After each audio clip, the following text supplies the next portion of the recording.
Coming up on this Best of retrospective, Toronto's TICOT, Coronation 35. Ricecake at VMF Patio. Halifax's Apocalyptic kitchen, and much, much more.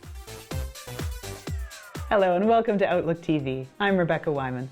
And I'm Sister Fancy Pants. We'd like to thank the Squamish, Tsleil-Waututh, and Musqueam nations for the honor and privilege to film this episode of Outlook TV on their traditional unceded lands. We're the queer news magazine show that brings you the stories that matter the most from coast to coast. And we have our second retrospective episode now, as we do this time of year. We're headed to Ricecake. Very yummy.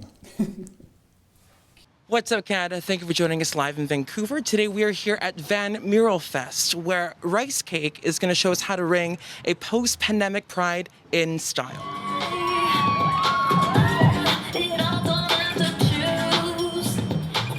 We really turned a parking lot, a normal old parking lot, into a lush space filled with plants, astroturf, chairs, lighting, and of course surrounded by murals. So what you can expect to feel in the patio is a really inclusive, lush, comfortable vibe, and what you can expect on stage is a really enormous diversity of performance and talent.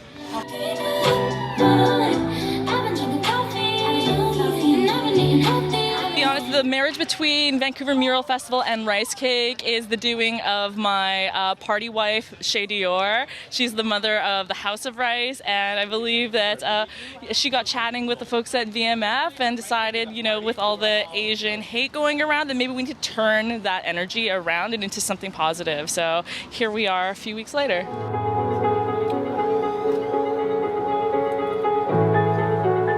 Tonight for Vancouver Mural Fest, we've got just a little taste of what Ricecake would be. Normally, it would be a big event, 500 people just dancing the night away, dancing all our sorrows and our stress away. Because of post-quarantine COVID, we're making it a little bit more of a showcase of what Ricecake would be if you were able to come to a party. It's got a couple DJs, it's got a little drag show. Everyone's been hungry for Ricecake, so we're just giving them a little taste tonight.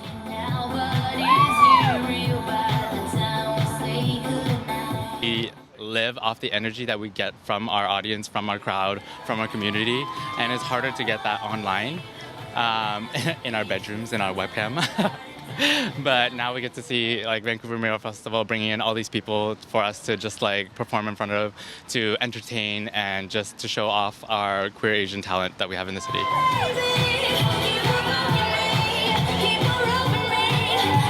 Honestly, I'm still kind of getting my footing, to be very, very transparent. I feel like it's almost like coming out again.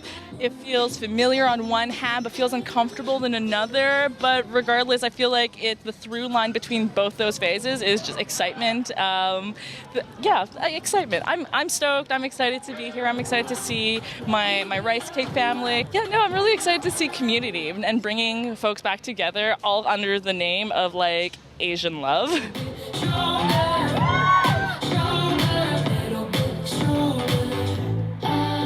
For the folks who cannot make it tonight, you are missing the post-pandemic debut of Ricecake, the post-apocalyptic Ricecake. But don't worry, tonight's show is just going to be the first of many, many more to come, and we can't wait to have everyone through our doors.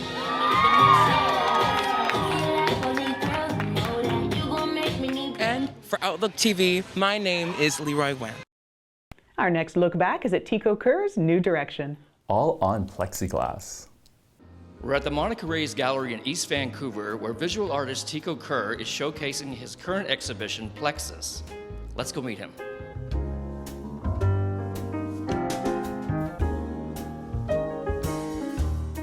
This exhibition called Plexus is totally predicated on my experience with the COVID situation. I've only been working in this way for about the last 2 or 3 months. I first became very interested in the political situation that we've been dealing with, where the clarity and truth of things are obscured, where there's magical thinking, and even though people know the facts of things, they refuse to acknowledge them. And that led me to considering plexiglass, which has taken on a whole new importance in our lives now as a protective shield and so on. The materiality of plexiglass is really lends to the conversation about reflectivity and transparency and that sort of thing. So it just seemed to be a kind of a natural evolution of the way that my work had been developing for the last 2 or 3 years. Each one of the pieces in this show are individual boxes that we might be containing ourselves in. We're isolated from one another. We're in these cells. It's kind of like a Zoom call where we're kind of isolated.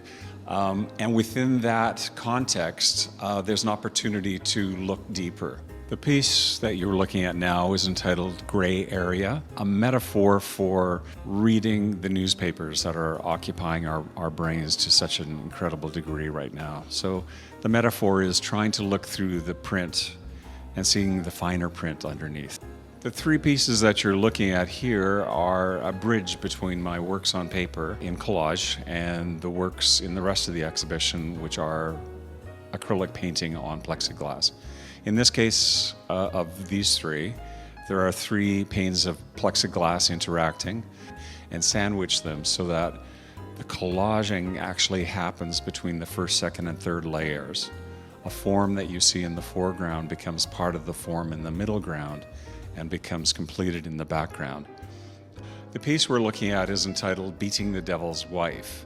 The meaning of that actually is that rare moment that you get when you're standing under a cloudless sky on a hot day in the tropics, and suddenly a cloud comes by and bursts rain all over you.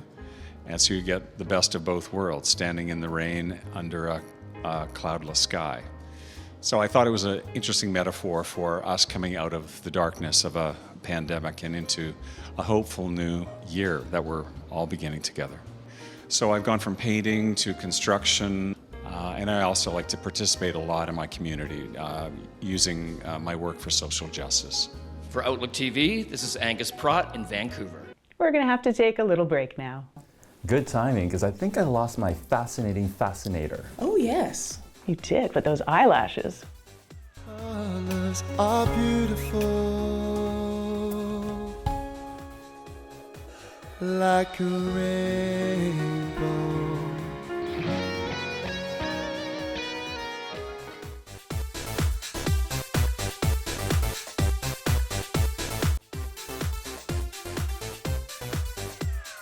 Welcome back. You're watching Outlook TV.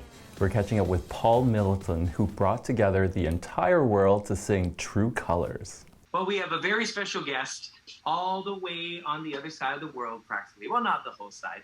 He is originally from England, and he's living in Berlin. And I had the opportunity to meet him when we did a little song and a collaboration called True Colors. His name is Paul Middleton. Your true colors are beautiful. It came about when obviously COVID kicked off, and I think a lot of singers, and there was a lot of uncertainty in the world. And I had previously recorded a version of True Colors by myself, and I thought that would be a great song to do because of the message, and to try and invite lots of people from around the world to collaborate, to come together, you know, the LGBTQ community and allies as well, to come together and just kind of like sing something and just kind of give a message of hope and positivity to everyone. And it turned out amazing.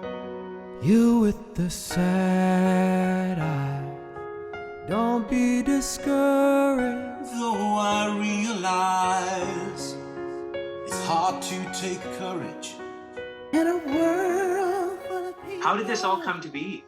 Well, my mum died of cancer when I was 16, and I kind of, about 7 years ago, I started to develop a little bit of an online following and a fan base, and I decided to put an album out, and I donated all the profits to that to cancer research. In fact, covers 1 and covers 2 went to cancer research, and it's my first album in particular is very much a tribute to my mum. It's very much like a nod to her. A lot of the songs on there are kind of like special to her. Like I did a version of "Make You Feel My Love," and also "Hands to Heaven," which is by an 80s group called Breathe, which is a beautiful song. And yeah, so a lot of the songs on that album are with her in my heart, and you know, singing for her. But I see your true colors shining through. I see your true colors, and that's why I love you. Don't hold me The biggest difficulty was finding the diversity from the LGBTQ scene, but luckily everyone kind of eventually came on board. But then also it was like juggling the voices, the parts, because eventually more people jumped on, and I was like, okay, well that means I'm gonna have to rearrange who does what, and so actually everyone was really cool about it. And you know, because sometimes singers can be a bit like, well, you know, that was my part, whatever. But actually, everyone was in the total, complete spirit of it, and everyone gave up their time. And actually, the deadline, everyone met the deadline as well. I was like, I need it by then. Yeah, for a minute, I felt I was the Bob Geldof of the gay world. Call me up, 'cause you know I'll be there, and I see your true colors shining. I see your true colors. And my next album, Covers 4, is coming out at the end of October. So I'm on my 4th album of doing covers now, and I'm very excited about it because, you know, as an independent artist, you'll know about this, you know, you kind of like grow and you know, you get more listeners on this journey with you, and it's been fantastic. So I'm very excited to put it out there into the world. We just caught up with international recording artist Paul Middleton. We talked a little bit about True Colors. This is Patrick Massey for Outlook TV in Vancouver, BC. Colors are beautiful, like a rainbow.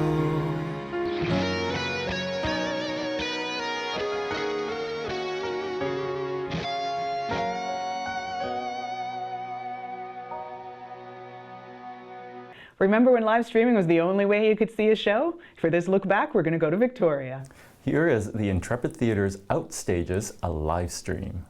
Hi, I'm here in beautiful Victoria, and today we're taking a look at Intrepid Theatre's Winter Series. And the Winter Series is a showcase of queer performance art from Victoria as well as Vancouver. Let's go check it out.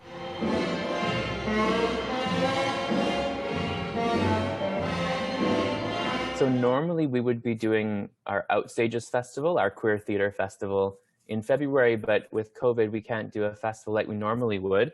So what we're doing instead is we're rolling the programming out throughout the year, combining Out Stages with Uno Fest, our solo festival. And we're gonna do a winter series and a spring series and a fall series that will combine all of our programming throughout the year. So there's online shows, live streams, artist talks, and workshops, all part of the winter series. And the winter series really focuses on queer artists. Yeah, so one of our live streams, which we're calling our Out Stages After Dark live stream series, featured Eddie Licious. Eddie calls themselves a gender bender and shape shifter. So Eddie Licious is a drag king who put together a 20 to 30 minute set that they did live from the Metro, which they called their Ed Talk. I was asked to do kind of a 20 to 30 minute set of whatever I wanted to do. The only requirement was that it had to be kind of all ages friendly and okay for social media live stream. So I kind of just put together sort of just a sampling of different thoughts, original music, a few little dance pieces that I kind of felt like reflected sort of my time in quarantine and my navigating kind of what it is to be a queer person without a community, physically speaking. When I was 13, I was called a stupid carpet muncher. At first, I felt really lost without my community, and then kind of through digital performance, I've expanded my community in a way and been able to find kind of people in Toronto and Calgary and meeting all these wonderful people that I had no idea existed in the first place, because now we're just kind of all coming out and embracing this digital age that we've sort of been forced to. For me, the great thing about these live streams is they are live. It kind of captures that magic of live theater as best you can. It's just audiences are responding and sharing hearts on Instagram instead of clapping in the theater. I believe every day's a good day. Moving forward, I'm really hoping to continue to create videos to up my production quality. I've learned so much over the past year about video editing, about writing, about creating concepts that come across on a digital platform or through a screen, which is very different than live performances. I'm an anti-portrait, unnaturally posed. So have a look at Intrepid Theatre's Facebook page to catch up on some shows, and we'll see you next time. This has been Kelly Legg with Outlook TV. We have to take another little break now. Hey, Rebecca, is my dress wavy enough? It is, it is.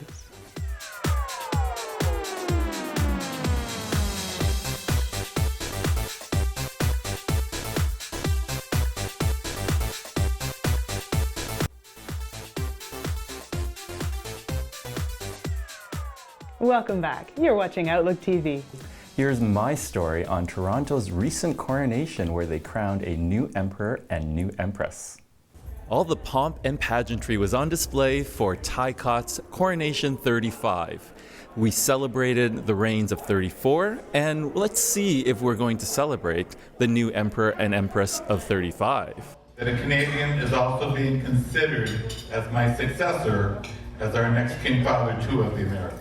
Some of the things that I'm super proud of from this past reign is the fact that we could touch so many people's hearts from around the globe pretty much because we've been doing live streams. After I'm finished with my reign, after I pass on this crown, I will 1000% be a part of the Imperial Court of Toronto continuing on. I think it's an amazing organization, and for young people and for people who want to raise money for the community and people who just want to, you know, express themselves in a different way and raise money for the community, I implore them to always look for the Imperial Court of Toronto.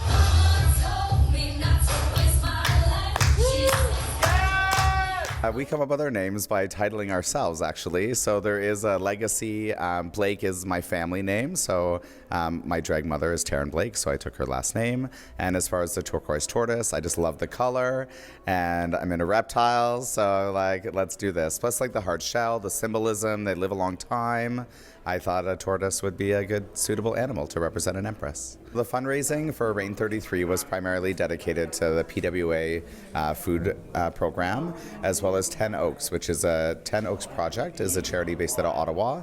They do run a youth summer camp, as well as many LGBTQ like workshops and things like that for like queer parents and trans youth and all that stuff. It's just a really well-rounded, important organization based out of Ottawa.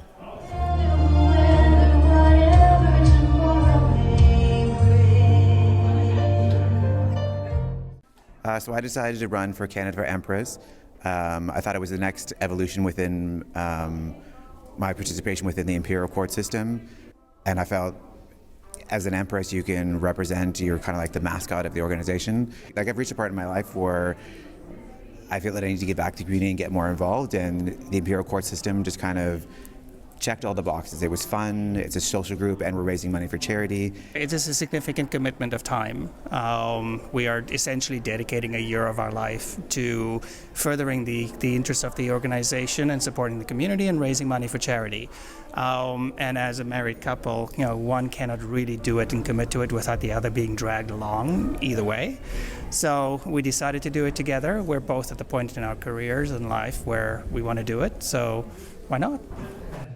It gives me great pleasure at this time to introduce TICOT's newest monarch, His Most Imperial Sovereign Majesty, Emperor 35, David Bellois, and Her Most Imperial Sovereign Majesty, Empress 35, Rochelle Van Wall.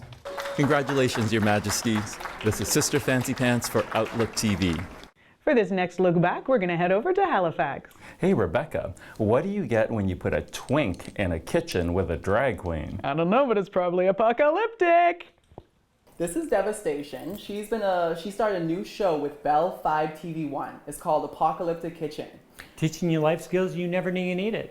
Well, hello there, and welcome to the Apocalyptic Kitchen. So recent years have seen me surrounded by 20-year-olds. And if one thing is certain, is that the next generation, it's lacking in life skills. In the current state of things, apocalypse, we kind of... The world is just going to that place, basically. Basically, that's what it was. And I was just like, Apocalyptic Kitchen. And I spend a lot of time in my kitchen. So everything kind of happens there. I mean, it is Nova Scotia, so. Type of wall treatments were all very similar, but of course we wanted to elevate it to queen level. I have my amazing husband Jacob, and we have Dave, who is a pastry chef, and so all the cooking stuff is basically them. The life skills, the DIY stuff, that kind of comes from me. We have cocktails and we figure out what we want to do. Like, these are the best things we should do. It's fine.